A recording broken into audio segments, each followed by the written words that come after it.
What's going on, Bears fans? Welcome to another episode of Chicago Bears Central, your number one spot for everything Chicago Bears related. On today's episode, we talk about injuries to Jack Sanborn, which now has placed him on the IR. He's going to miss the rest of the season, what that could mean for his future here with the Chicago Bears. We're also going to talk about Teven Jenkins, his injury, Justin Fields, and identifying the zone defense and what he said in those coverages. And then lastly, we're going to talk about what caliber of free agents is Ryan Poles going to be able to attract to the Chicago Bears next offseason. We'll get into all that plus some more right after this. You are now tuned in to Chicago Bears Central, your number one place for all Chicago Bears news and content. All right, Bears fans. So first up, we got to talk about injury. One of the players that we have literally been hyping up since the second preseason game here at Chicago Bears Central has been rookie Jack Sanborn. And the way that he stepped up since the trade of Roquan Smith has been huge, being second in the NFL in tackles in that time since he took over as the starter. Well, we got a bit of a bad news when it came to him. He's going to be placed on the IR with an ankle injury. He's going to miss the rest of the season. And that brings about the question of this is, what does that mean for the future of Jack Sanborn, an undrafted rookie who's come in and completely dazzled?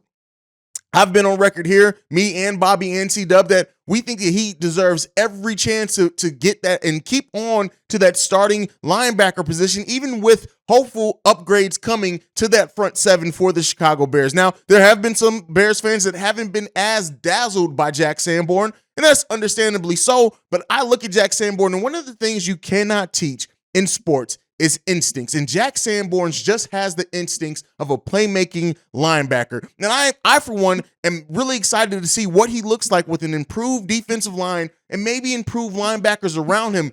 Growth of the secondary that we already have here on the Chicago Bears team. You guys know I am very high on Jack Sanborn, and sometimes I do try to separate that from being able to objectively evaluate what his future could look like here on the Chicago Bears team. But the way that I see it and the way that I look at it is that he has not only performed in a way that you wouldn't expect an undrafted rookie to perform, but I also look at it in the sense that he has performed in a way that one of the veteran linebackers in Roquan Smith, he stepped into that position and gave the same, if not in some ways, better performances than Roquan did at that position. And considering the money that Roquan went, which was kind of the lead to discontent and why he is no longer on the Chicago Bears roster, if you have an undrafted rookie that's been able to put up those same type of numbers, again, albeit on a bad defense, a defense that has not been solid throughout most of the season, but I still do think he deserves an opportunity to hold on to that starting linebacker position this upcoming offseason. You guys let me know what you think about it down below. Do you think Jack Sanborn should get an opportunity to hold on to that? Or if you're the Chicago Bears, considering all the improvements that this team needs on both sides of the ball, if you do find a better linebacker out there that you may have to pay more money to, do you replace Jack Sanborn and let Jack Sanborn kind of come off the bench and see what he can do that way? Let me know what you guys think of all that down below. Now, one of the more scary injuries that the Chicago Bears had last game on Sunday was Teven Jenkins and that neck injury.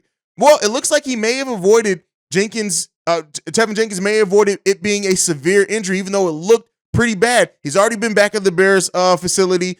He's going to go out for further evaluation. But at this time right now, all things are looking good. And it's listed right now that he's going to be a game time decision on Sunday. So Teven Jenkins possibly has avoided a major injury, an injury that it looked nasty. I can't even lie to you. It looked bad. But hey, that's why it's not always how it looks. Sometimes injuries can look way worse than what they actually end up being. And Teven Jenkins, to me, has been one of our most, if not the most consistent linemen that we've had on the offensive end. I said it before, I've done a complete 180 on Teven Jenkins. I came into the season, didn't really care if the Bears did move on from him. I did say, I would like to see him have an opportunity to develop here, but I wasn't as high on him. Now, I think Teven Jenkins has much so earned that starting position on the offensive line, and while they make other improvements around him, I love what Teven Jenkins has turned into and rounded out to for this Bears team. And this is coming into a season that had a lot of kind of questions and turmoil around it initially. So shout out to Teven Jenkins for doing that, and prayers up to him, the fact that he was able or avoided having a major injury. So we love to see it when it comes to Teven Jenkins. Now, the next piece that we want to talk about is Justin Fields and him saying that he finds it easier to find receivers open downfield, and it's easier for him to go against zone coverages. And he says this: I think it happens more in zone coverage where they have eyes towards me. Defenses that play man-to-man, they're pretty much going to stick to their defender unless they hear the crowd yell or something, and that means that I'm scrambling or somebody else has got the ball. But zone coverages where you have eyes on me or might lose a receiver or something like that, they open the opportunity for keeping my eyes downfield and finding someone down there. Now, Justin Fields is going to face one of the best, a stifling defense against Buffalo. But one thing that we've said coming into the season that has been proven is that Justin Fields, his development as a playmaker, his development as showing that he is the franchise quarterback here has been one of the best things to see for the Chicago Bears season thus far. And we've gotten to see that in witnesses. And I do think that as much as we've seen Justin Fields grow as a playmaker, grow as an exciting player in this NFL, as a pocket passer, that is what hopefully the growth is going to come next season. This is kind of laying the groundwork to just prove, hey, Justin Fields is a gamer. He's here to play. With improvements to that offensive line, providing him more time to read those coverages and to go downfield, another year of chemistry with Darnell Mooney, get Chase Claypool in there as well. I do think that we're going to see Justin Fields take another leap as a passer heading into next season. And him just recognizing that and talking about him, how zone defenses and how he's finding it easier to go downfield on those defenses, I think points to the direction of a quarterback that still has room and is still going to do considerable growing here for the Chicago Bears. And you love to see it. Like the second-year quarterback that Justin Fields is and what he's turned into, it's been great to see. And it's been so long since we had this type of optimism, even with a team albeit with only 3 wins. It's still a lot of optimism, rightfully so, surrounding this team by their performance. And a lot of that comes around what Justin Fields is able to do, the magic that he's able to work as a quarterback and the starting quarterback for the Chicago Bears, the franchise quarterback for the Chicago Bears. So anything that comes out with him, just being more aware, I'm going to love to see it. But this brings me to my next question. One of the things that let me hold myself accountable, right? I don't want to say for anybody else that I've almost taken for granted is that Ryan Poles is going to add weapons to this team for the offense, for the defense, that he is just through the draft with all the money that we have in free agency, that we're going to get some really good free agents and draft picks in here. Again, we just talked about, to open the show, an undrafted rookie that Ryan Poles went out and got. So the question remains in this for me is what caliber of free agents? We can talk about draft. Draft is kind of what it is. You got to trust that your front office is doing their research, they're doing their scouting, and they're going to draft the correct players that are going to turn into something for this team. When it comes to free agents, it's a little bit different. Yes, the Bears have the most money to offer in free agency by far. I think they have about $30 million more than the next team closest to them with cap space. But the fact of the matter is this Bears team still has a quarterback, while hugely exciting, and a running game that has been the best running game in the NFL, even be it with a weaker offensive line. But what type of free agents are we really going to be able to attract here in Chicago? And that's the biggest question, right? Is it going to be just the money? Is it going to be just matching or being able to offer people more money than anyone else? You kind of still want to be responsible in your spending. You don't want to just bet the farm, right, on a couple of positions. While the Bears do have a lot, over $100 million in cap space, they have a lot of potential positions to fill when you look at that interior defensive line, when you look at the linebacker core, when you look at the offensive line, when you look at maybe adding some more receivers to this. Everything can't be done in the draft. Everything can't be done in free agency. They have to be, even though they have the most money to offer, you still want them to be smart with that money. So the question that I want to throw to you guys is this. Do you think the Bears are going to be able to attract marquee free agents off the strength of the cap space and Justin Fields alone? Or do you think that even more so the top tier free agents that the Bears may have some trouble convincing to come here, be it we're a team with only 3 wins, probably finish the season with maybe we get another win in there? Will we have trouble attracting those free agents that may be wanting to go to more surefire destinations where they know they're going to be able to compete, maybe to get to a Super Bowl?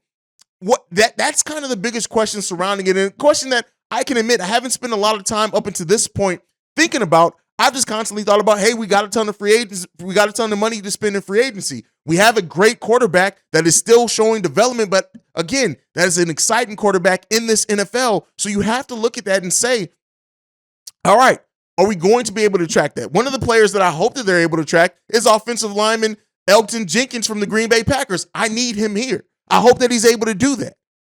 We'll see. right? We'll see if he's able to do this. He's returning from an ACL injury. He's played pretty well, but at the end of the day, it's this, right? Will that player want to come here, or will he want to go to another team that maybe has a surefire thing? One of the linebackers I would love the Bears to be interested in is Levante David with the Tampa Bay Buccaneers. Again, this isn't like my free agent target list. We'll get into that closer to the end of the season, but I just wonder, free agents of that status and of that marquee, are they going to be interested in coming to the Chicago Bears, considering we just haven't been a team that's won? We've been a team that has shown some flashes, that has shown an exciting offense, that's shown a defense that looks better than to be expected in certain games. Are we going to be able to attract us, and is the money enough going to be able to do that?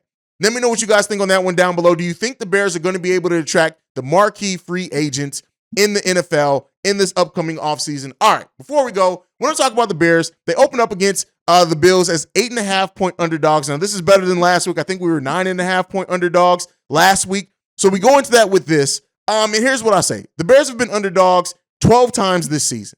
More times than not, we've been underdogs. And while we all know that the wins may not come, this season isn't going to be dictated by wins. We're not expected to get a lot of wins from here to the end of the season, but we want this team to look formidable. We want this team to look competent. We want this team to look like they're still a team learning to put it together. And with what Justin Fields did last week against the Eagles with no weapons, right? With none for the most part, I still think we're going to have a pretty good chance to definitely close in on that. I think if you want to bet the over or the under on that, I think the Bears are going to cover that spread. Again, this isn't a betting show at all. We don't want to get into that heavily or things like that. But again, it's going to be another tall test for the Chicago Bears, and they need to keep Justin Fields as upright as they can. He's probably going to get to 50, being sacked 50 times on the season. I think he sits at 46 right now. We need to protect our quarterback. We need to see that continued growth and development from him. And you have a lot of Bears fans that are echoing more of the sentiments that I've been stating on, I wouldn't mind to see Justin Fields sit. But it doesn't seem like that's going to happen. I understand it. It is what it is. As we continue marching to getting one of those top 3 picks, I still think we're not safe, right? We're not in the safe zone. I would have felt better if the Rams had got a win, but I do think that the Bears are going to have a top 3 pick. Let's hope they can hold on to their number 2 pick. And I can't wait to see what we do in the offseason with this team. Let me know what you guys think of everything down below. Make sure you're following the show at Shy Bear Central. You can send us any feedback, questions, comments, concerns, ChicagoBearCentral@gmail.com. Lastly, if you want to leave a text and our voicemail, the number to do so is 773-242-9336. We are the number 1 spot for everything Chicago Bears related. And like I like to end every episode on, bear down. Love you guys. Peace, y'all. This has been a presentation of the Break Media.